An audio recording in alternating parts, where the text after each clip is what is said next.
Future की चिंता? वो कैसे? हमारा फ्यूचर तो सेट है। नहीं दोस्तों, वैसे नहीं। मैं बात कर रहा हूँ इंसानों के फ्यूचर की, पृथ्वी के फ्यूचर की। अपनी किताब में सर स्टीफन हॉकिंग ने पूरी मानव जाति को चेतावनी दी थी जन सर्वनाश से बचने के लिए। आज की तारीख में लगभग हर देश के पास न्यूक्लियर हथियार है। ये काफी चिंताजनक बात है, क्योंकि हिरोशिमा और नागासाकी में जो हुआ उससे हम ये अंदाजा तो लगा ही सकते हैं कि अगर तीसरा विश्व युद्ध हुआ तो वह पूरी मानव जाति को खत्म भी कर सकता है। चलिए मान लेते हैं कि ऐसा कुछ ना भी हो, तब भी क्लाइमेट चेंज और ग्लोबल वार्मिंग जैसी मुसीबतों से बचने के लिए हमारे पास कोई उपाय नहीं है।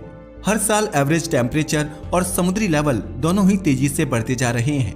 यहाँ तक कि कई किलोमीटर बड़े ग्लेशियर भी टूट रहे हैं। अगर इन पर ध्यान ना दिया गया तो पृथ्वी का वातावरण उस डेंजर लाइन को क्रॉस कर देगा जहां से चाहकर भी हम उसे पहले जैसा नहीं बना पाएंगे। चलिए ये भी मान लेते हैं कि सभी इंसानों को एक साथ ही अकल आ जाती है और हम प्रकृति की ओर ध्यान देकर पृथ्वी को पहले जैसा बना। फ्यूचर की चिंता? वो कैसे?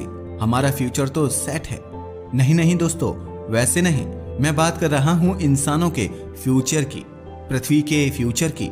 अपनी किताब में सर स्टीफन हॉकिंग ने पूरी मानव जाति को चेतावनी दी थी जन सर्वनाश से बचने के लिए।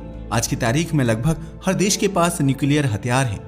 ये काफी चिंताजनक बात है, क्योंकि हिरोशिमा और नागासाकी में जो हुआ उससे हम ये अंदाजा तो लगा ही सकते हैं।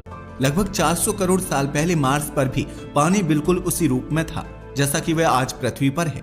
रोवर्स ने जब वहां की जमीनी संरचना का अध्ययन किया तो यह पाया कि मार्स पर भी पहले एक बहुत विशाल समुद्र था जिसकी गहराई लगभग 1.6 किलोमीटर थी और इसने मार्स के 20% एरिया को कवर किया था, जो हमारे आर्कटिक ओशन से भी बड़ा है। तब कुछ एस्टेरॉइड्स की मार्स से टक्कर हो गई थी। इस टक्कर ने मार्शियन वातावरण को कुछ नुकसान। हाँ, इस वक्त मार्स हमारे लिए एक ठीक ठाक विकल्प जरूर हो सकता है, पर वहां भी हम सिर्फ कुछ दिन ही जीवित रह पाएंगे, वो भी अपने ऑक्सीजन सिलेंडर और कुछ मशीन्स के सहारे। आप सिर्फ कुछ देर तक एक वैज्ञानिक की तरह सोचकर देखिए, आपको मार्स कॉलोनाइजेशन की जरूरत का अंदाजा हो जाएगा। लेकिन कॉलोनाइजेशन कोई मजाक नहीं है। एक पूरे ग्रह को रहने योग्य बनाने के लिए तकरीबन 100 से 200 साल का समय चाहिए। लेकिन एक ग्रह को रहने लायक कैसे बनाया जाए? जब बाकी बचा कुछ पानी इस सोलर रेडिएशन के संपर्क में आया तो सोलर किरणों ने हाइड्रोजन के एटम के इलेक्ट्रॉन को अपने साथ जोड़ लिया और उन्हें लेकर स्पेस में चली गई, जिसकी वजह से वहां का सारा पानी हैवी वाटर यानी ड्यूटेरियम वाटर में बदल गया, जो कि ठंडे तापमान की वजह से पोलर कैप्स में बर्फ के रूप में जमा हो गया।